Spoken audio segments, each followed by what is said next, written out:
World കപ്പിൽ ഏതാണ്ട് എല്ലാ ടീമുകളും ആദ്യത്തെ 2 മത്സരങ്ങൾ പൂർത്തിയാക്കി. ഞാൻ മനസ്സിലാക്കുന്നത് സാർ ഒരു 90% കളിയും ഇരുന്ന് കണ്ടിട്ടുണ്ടാവും എന്നുള്ളതാണ്. ഇതുവരെയുള്ള മത്സരങ്ങൾ കാണുമ്പോൾ സാറിൻ്റെ അല്ലെങ്കിൽ ഏറ്റവും ബെസ്റ്റ് ടീമായിട്ട് സാറ് പറയുക ഏത് ടീമിനെയായിരിക്കും? ബെസ്റ്റ് ടീം എന്ന് പറയാൻ ബുദ്ധിമുട്ടാണ്. എന്താ വെച്ചാൽ എല്ലാ ടീമുകളും ഇപ്പം ഏകദേശം ഒരു സെറ്റിൽഡ് ആവാൻ നോക്കണ പോലത്തെ ഒരു സാഹചര്യം നമ്മൾ കാണുന്നത്. ഇപ്പോൾ ബ്രസീലിൻ്റെ കാര്യത്തിലൊന്നും ഇപ്പോൾ അവരുടെ ആരാധകർക്ക് വരെ ഏതാണ് നിങ്ങളുടെ ബെസ്റ്റ് 11 എന്ന് ചോദിച്ചു കഴിഞ്ഞാൽ ഒരു ഉത്തരം ഉണ്ടാവില്ല. ഇപ്പം അതിങ്ങനെ എക്സ്പെരിമെൻ്റ് ചെയ്തുകൊണ്ടിരിക്കുക. കഴിഞ്ഞ കളിയിൽ ഈഗോ തിയാഗോന് പകരം മത്താസ് കുഞ്ഞ സ്റ്റാർട്ട് ചെയ്യുന്നു, എൻട്രിക്ക് സബായിട്ട് വരുന്നു, മറ്റേ ഫുൾ ബാക്ക് പൊസിഷൻസിൽ മാറ്റം വരുന്നു. ഫ്രാൻസിൻ്റെ കാര്യത്തിലാണെങ്കിൽ ഈ കഴിഞ്ഞ കളിയിൽ ബാർക്കോള സ്റ്റാർട്ട് ചെയ്യുന്നു ഡുവയ്ക്ക് പകരം. അപ്പോൾ പല ടീമുകളും അങ്ങനെ എക്സ്പെരിമെൻ്റ് ചെയ്യാണ്. പക്ഷേ ഏറ്റവും സെറ്റിൽഡ് ആയിട്ട് തോന്നിയിട്ടുള്ള ടീംസ് എനിക്ക് കഴിഞ്ഞ തവണത്തെ 2 ഫൈനലിസ്റ്റ് തന്നെയാണ്. അർജന്റീനയും ഫ്രാൻസും ആ കളിക്കാരെ അത്രയും കാലം ഒരുമിച്ച് കളിച്ചിട്ടുള്ളതിൻ്റെ ഗുണം കാണാൻ പറ്റും. എന്ന് പറഞ്ഞാൽ മെയിൻ കളിക്കാർ, എല്ലാ കളിക്കാരും എന്നല്ല, അർജന്റീനയിൽ പ്രത്യേകിച്ചും ഇപ്പം ഡീമറിയെ മാറ്റി നിർത്തി കഴിഞ്ഞാൽ ഏകദേശം കഴിഞ്ഞ തവണ ജയിച്ച അതേ സ്ക്വാഡാണ്. പ്രധാനപ്പെട്ട പൊസിഷൻസിലെല്ലാം ഒരുവിധം സെയിം പ്ലെയേഴ്സാണ്. അപ്പോൾ ആ പരിചയമുള്ളത് കാരണം അവരൊരു ക്ലബ് ടീം കളിക്കണ പോലെയാണ് കളിക്കണം. പലപ്പോഴും അന്താരാഷ്ട്ര ഫുട്ബോളിൻ്റെ നിലവാരം താഴാനൊരു കാരണം കളിക്കാർക്ക് പരസ്പരം പരിചയമില്ല, ആ കോർഡിനേഷൻ ഇല്ല. ഇപ്പോൾ ഫ്രാൻസിൻ്റെയും അർജൻറ്റീനയുടെയും കാര്യത്തിൽ ആ കോർഡിനേഷൻ ശരിക്കും കാണാൻ പറ്റുന്നുണ്ട്. അല്ലെ, മെസ്സിയുടെ റോളിൽ കാര്യമായ മാറ്റങ്ങളുണ്ട്. ഇപ്പം നമ്മൾ കഴിഞ്ഞ വേൾഡ് കപ്പിലും അതിന് മുമ്പത്തെ വേൾഡ് കപ്പിലും കണ്ട മെസ്സിയല്ല, ഭയങ്കര ഒരു മാറ്റമാണ്. ഗോളടിക്കുന്നുണ്ട്, പക്ഷേ കളിശൈലിയിൽ മാറ്റമുണ്ട്. ഇപ്പം സബയുടെ ടീം 2014 ഫൈനലിലെത്തി തോറ്റ ടീം, അതിലത്തെ സ്ട്രാറ്റജി എനിക്ക് ഓർമ്മയുണ്ട്. ഞാൻ കൽക്കട്ടയിൽ പോയിട്ട് ഒരു വെനസ്വേല കളിക്കുന്ന ഒരു കളി കാണാനും പോയി. അപ്പോഴത്തെ സ്ട്രാറ്റജി എന്ന് പറഞ്ഞാൽ മെസ്സിക്ക് ബോൾ കൊടുക്കും, പിച്ചിൽ എവിടെ ബോൾ കിട്ടിയാൽ എങ്ങനെയെങ്കിലും അത് മെസ്സിക്ക് എത്തിച്ചു കൊടുക്കും. അപ്പോൾ ഫുൾ ലോഡ് മുഴുവൻ മെസ്സിയുടെ മേതെ. അപ്പോൾ ഒരു 70 മിനിറ്റ് 80 മിനിറ്റൊക്കെ ആകുമ്പോഴേക്കും മെസ്സിയും ക്ഷീണിച്ചു പോകും. ആരും സൂപ്പർമാനൊന്നും അല്ലല്ലോ. അപ്പോൾ ഇപ്പോഴത്തെ ടീമിൽ ഇന്നലത്തെ കളിയിലൊക്കെ, ഓസ്ട്രിയയായിട്ടുള്ള കളിയിലൊക്കെ 40 പാസ് മാത്രമേ മെസ്സിയുടെ ബൂട്ടിൽ പോയിട്ടുള്ളൂ. ബാക്കിയൊക്കെ midfielders, MacAllister 66 pass, Enzo 72 pass, centre ബാക്കായ ലിസാൻഡ്രോ മാർട്ടിനസ് 70 പാസ്. അപ്പോൾ ഇവരുടെയൊക്കെ അടുത്താണ് ബോൾ അതിലും അധികം. അപ്പം മെസ്സിക്ക് ഫ്രഷായിട്ട് ട്രാക്കിങ്ങും ഇല്ല, ട്രാക്കിംഗ് മുഴുവൻ ഡിപ്പോൾ ചെയ്യുന്നുണ്ട്. അപ്പോൾ മെസ്സിക്ക് ആ ഒരു അറ്റാക്കിംഗ് സ്പേസ് ഒന്ന് റോം ചെയ്തിട്ട് അവിടുന്ന് ചാൻസസ് എടുത്താൽ മതി. ഇനി അത് മറ്റു ടീമുകളിലേക്ക് വന്നാൽ യൂറോപ്യൻ ടീമുകളിൽ ജർമ്മനി ഒക്കെ എങ്ങനെയാണ് കാണുന്നത്? ജർമ്മനി, ഇംഗ്ലണ്ട്, ഫ്രാൻസ്, ഇവരുടെയൊക്കെ ഒരു പെർഫോമൻസ്. ഇംഗ്ലണ്ട് നല്ല ടീമുകൾക്കെതിരെ നന്നായി കളിക്കാൻ പോകുന്ന ഒരു ടീമാണ് ഇംഗ്ലണ്ട്. അത് അവർ ക്രൊയേഷ്യക്കെതിരെ കാണിച്ചു. അങ്ങനെ ഒരു ലോജിക്ക് പറയാൻ കാരണം എന്താ വെച്ചാൽ അവർക്ക് ലോ ബ്ലോക്ക് ബ്രേക്ക് ചെയ്യാനുള്ള കളിക്കാരില്ല ശരിക്കും. ആ ഒരു ലോ ബ്ലോക്കിനെതിരെ നിങ്ങൾക്ക് കളിക്കണമെങ്കിൽ വളരെ ക്രിയേറ്റീവായിട്ടുള്ള, ഇപ്പോൾ ഫ്രാൻസ് നോക്കിക്കഴിഞ്ഞാൽ അവർക്ക് ഒളീസ ഉണ്ട്, സബ്സ്റ്റിറ്റ്യൂട്ടായിട്ട് റയൻ ചെർക്കി ഉണ്ട്, ഡുവെ ഉണ്ട്. ഇങ്ങനത്തെ കളിക്കാർക്കൊക്കെ ലോ ബ്ലോക്ക് എന്തെങ്കിലും ഒരു വഴി അവർ കണ്ടെത്തും. അർജൻറ്റീനയ്ക്ക് മെസ്സി ഉണ്ട്, പോർച്ചുഗൽ എടുത്താൽ ബ്രൂണോ ഉണ്ട്, പെഡ്രോ നെറ്റോ ഉണ്ട്. പല കളിക്കാർക്ക് ആ ഒരു ട്രിക്കറി ഉള്ള കളിക്കാരുണ്ട്. ഈ ബെല്ലിംഗാം, സാക്കയ്ക്ക് പറ്റും, പക്ഷെ സാക്കയുടെ ഫിറ്റ്നസ് ഇപ്പോഴും അവരിങ്ങനെ നേഴ്സ് ചെയ്തുകൊണ്ടിരിക്കുകയാണ്. ഇല്ലാത്തത് ഇപ്പോൾ ഒരു കോൾ പാമർ, ഫിൽ ഫോഡൻ. എൻ്റെ അഭിപ്രായത്തിൽ ഏറ്റവും ക്രിയേറ്റീവ് പ്ലെയർ ഇംഗ്ലണ്ടിൽ ഇപ്പോഴും ജാക്ക് ഗ്രീലിഷാണ്. പക്ഷെ ഗ്രീലിഷ് ഫിറ്റ്നസ് പോലും ഇല്ല, അത് കാരണം ആ ചർച്ചയിൽ തന്നെ ഇല്ല. അപ്പം അങ്ങനത്തെ ഒരു കളിക്കാരൻ്റെ കുറവ് ശരിക്കും കാണുന്നുണ്ട്. ജർമ്മനി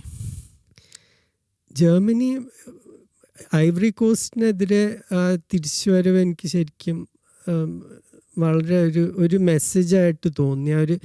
കഴിഞ്ഞ 2-3 ലോകകപ്പായിട്ട് ജർമ്മനി ഒരു സോഫ്റ്റ് ടീമാണെന്നുള്ളൊരു ധാരണ വന്നിട്ടുണ്ട്. പലപ്പോഴും പ്രഷർ വരുമ്പോൾ അവർ കൊലാപ്സ് ചെയ്യും. അത് പണ്ടത്തെ ജർമ്മൻ ടീംസ് ഒരിക്കലും അങ്ങനെ ആയിരുന്നില്ല. എന്താണ് അങ്ങനെ സംഭവിക്കാൻ കാരണം? ഒരു മാറ്റത്തിൻ്റെ കാരണം?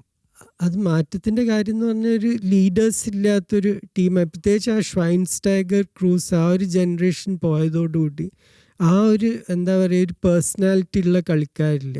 ഇപ്പം ഈ ടീമിൽ കിമിച്ച് ഉണ്ട്, വേറെ ആരാണ് ശരിക്കും ഒരു ഗോൾ കീപ്പർ മാനുവൽ നോയറുണ്ട്, വേറെ ഒരു ഫ്രണ്ട് ലൈനിലേക്ക് ഇപ്പോൾ ഫ്ലോറിയൻ വിയർട്സ്, മ്യൂസിയാൽ, ഇവരൊക്കെ ജസ്റ്റ് ഒന്ന് സെറ്റ് ആവണേ ഉള്ളൂ കളിക്കാരായിട്ട്.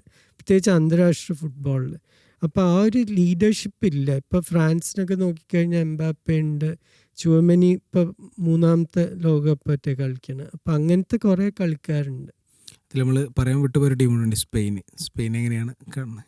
സ്പെയിൻ ഈ 2 വൈറ്റ് പ്ലേയേഴ്സും കളിച്ചാൽ വേറെ തന്നെ ഒരു ടീമാണ്. അവർ കളിക്കാത്ത യമാലും വില്യംസും. അതെ, അവർ കളിക്കാത്തപ്പോൾ ആ ത്രെറ്റ് നേരെ പകുതിയാവുന്നുണ്ട്. അത് നമ്മൾ കേപ്പ് വെർഡേനെതിരെ കാണുകയും ചെയ്തു.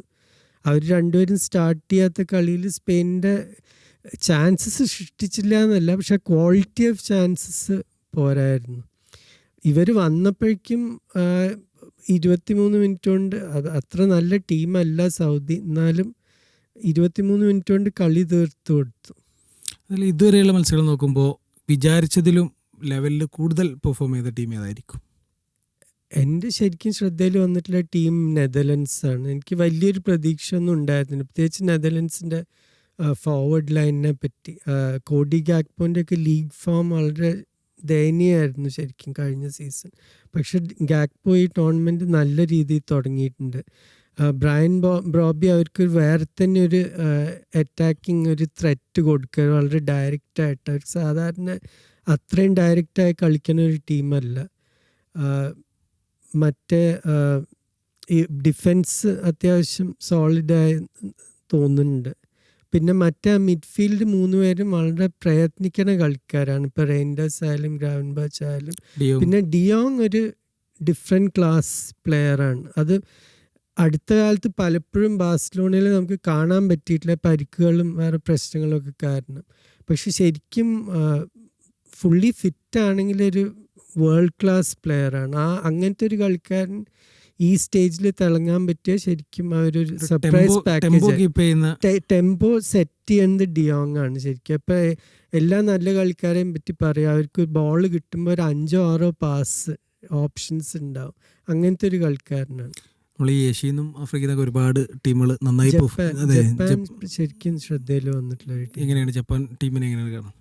ജപ്പാൻ ഇപ്പോൾ ആരെയും പേടിയില്ല, അവരെല്ലാവരെയും തോൽപ്പിച്ചിട്ടുണ്ടല്ലോ. ഈ വാമപ്പ് മാച്ചസിൽ എല്ലാ നല്ല ടീമുകളെയും തോൽപ്പിച്ചൊരു ടീം. ഇംഗ്ലണ്ടിനെ അടക്കം, ഇംഗ്ലണ്ട് ജർമ്മനിയൊക്കെ തോൽപ്പിച്ചതാണ്, ബ്രസീലിനെ തോൽപ്പിച്ചതാണ്. അപ്പോൾ പണ്ടത്തെ പോലെ അവർക്കൊരു ഇൻഫീരിയോറിറ്റി കോംപ്ലക്സ് ഒന്നുമില്ല ഒരു ടോപ്പ് യൂറോപ്യൻ രാജ്യത്തെ കളിക്കുമ്പോൾ അല്ലെങ്കിൽ സൗത്ത് അമേരിക്കൻ ടീമിനെ കളിക്കുമ്പോൾ. അപ്പോൾ ആ ഒരു കോൺഫിഡൻസ് നമുക്കിപ്പോൾ കാണുന്നുണ്ട്. 10 തവണ യൂറോപ്യൻ ടീമിനെതിരെ കളിച്ചപ്പോഴും അവർ വിജയിച്ചിട്ടുണ്ട്. അതെ, അപ്പോൾ അതാണ് ഒരു വലിയ മാറ്റം ശരിക്കും മാനസികമായിട്ടുള്ള അപ്രോച്ചിലാണ്. പണ്ട് അവർ ഏകദേശം എന്താ ഒരു ഇവരുടെ ഓട്ടോഗ്രാഫ് വാങ്ങാൻ പോണ പോലെ 98 എനിക്ക് ഓർമ്മയുണ്ട് ശരിക്കും. അവർക്ക് നമ്മുടെ ഫസ്റ്റ് ക്വാളിഫിക്കേഷൻ. അതെ. അപ്പോൾ നമുക്ക് അവരുടെ അപ്രോച്ച് കാണാമായിരുന്നു. ഇവിടെ എത്തിയത് തന്നെ സന്തോഷം എന്നുള്ള പോലെ. ഇപ്പൊ നമ്മൾ ജോർഡന്റെ ഉസ്ബെക്കിസ്ഥാന്റെ ഒക്കെ കളി കാണുമ്പോഴുള്ള പോലെ ഭയങ്കര മാറ്റം വന്നു. ഇപ്പൊ ഭയങ്കര ഒരു മാറ്റമാണ്. അതുപോലെ ആഫ്രിക്കയിൽ നിന്ന് ഒരുപാട് ടീമുകളുണ്ട്. മൊറോക്കോ ഓഫ് കോഴ്സ് ഉണ്ട്. വേറെ ഏതാണ് ഒരു ഭയങ്കര ശക്തമായി കാണുന്ന ഒരു ടീം? ഐവറി കോസ്റ്റ് പേടിക്കേണ്ട ഒരു ടീം. അവർ ജർമ്മനിയോട് തോറ്റെങ്കിലും വളരെ ഫിസിക്കൽ എന്ന് മാത്രമല്ല ആ ഡിയമാൻഡയുടെ ഒക്കെ സ്കില്ലും കൂടി ഉണ്ട് അതിൽ. പിന്നെ എന്നെ നിരാശപ്പെടുത്തിയിട്ടുള്ള ടീം, ഏറ്റവും നിരാശപ്പെടുത്തിയിട്ടുള്ള ടീം സെനഗളാണ്. അത് പക്ഷേ ആഫ്രിക്കൻ ഫുട്ബോളിൻ്റെ ശാപം എന്ന് പറഞ്ഞാൽ ആ രാഷ്ട്രീയക്കാരാണ്. എല്ലാ തവണയും എന്തെങ്കിലും പ്രശ്നം ഉണ്ടാവും. ഇപ്പോൾ നൈജീരിയ 98 സ്പെയിനെയൊക്കെ തോൽപ്പിച്ച് 2ാം റൗണ്ട് എത്തിയിട്ട് ബോണസിനെ പറ്റി ഫെഡറേഷനായിട്ട് തല്ലുകൂടി ഡെൻമാർക്കിനോട് പോയി തോറ്റു. ഇത്തവണ സെനഗൾ ടീമിൻ്റെ ഹോട്ടലിൽ ഭക്ഷണത്തിനെ പറ്റി കംപ്ലൈൻറ്റ്, അവരുടെ ഫാമിലീസ് താമസിക്കുന്നതിനെ പറ്റി കംപ്ലൈൻറ്റ്, കോച്ചിൻ്റെ കോൺട്രാക്റ്റ് സമയത്തിന് കൊടുത്തില്ല, എന്തെങ്കിലും പ്രശ്നം ഉണ്ടാക്കി ടീമിൻ്റെ ചാൻസസ് പാഴാക്കും. സെനഗൽ 2 മത്സരം നന്നായി കളിച്ചിട്ടുണ്ട്.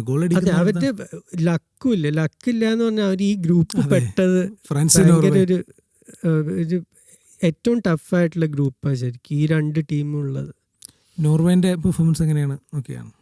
നോർവേ ആണ് വേറൊരു ടീം. ഞാൻ നെതർലൻഡ്സിൻ്റെ കാര്യം പറഞ്ഞു, ഞാൻ ഇത്രയും നന്നായി കളിക്കുന്നു വിചാരിച്ചിട്ടില്ല. അവർ ശരിക്കും വളരെ ഡേഞ്ചറസ് ആയിട്ടുള്ളൊരു ടീമാണ്. അവർക്ക് 30% ബോൾ മതി. എന്താ വെച്ചാൽ ഹാളൻഡും സോളത്തൊക്കെയാണ് അവിടെ ഫ്രണ്ട് ലൈനുള്ളത്. പിന്നെ ഓഡെഗാർഡിന് ഇപ്പോൾ ആർസണലിൽ കളിക്കണമെന്നും കുറച്ചും കൂടി ഒരു ഡയറക്റ്റ് ക്രിയേറ്റീവ് റോളും കൂടിയാണ്. അപ്പോൾ അതിന് പറ്റിയ കളിക്കാരനാണ് ഹാലൻഡ് അവിടെ മുന്നിലുള്ളത്. മറ്റ് യൂറോപ്യൻ ടീം, അതായത് മുഖ്യധാരയിലല്ലാത്ത ടീമുകളുണ്ടല്ലോ, ഓസ്ട്രിയ, സ്വിറ്റ്സർലാൻഡ്, സ്വിറ്റ്സർലൻഡ് തന്നെ ശരിക്കും ഇംപ്രസ് ചെയ്തു. ആദ്യത്തെ മാച്ചിൽ ഒരു കുറേ ചാൻസ് മിസ് ചെയ്തു. അന്ന് സമനിലയായിരുന്നു തോന്നുന്നു. അതെ. അല്ലേ?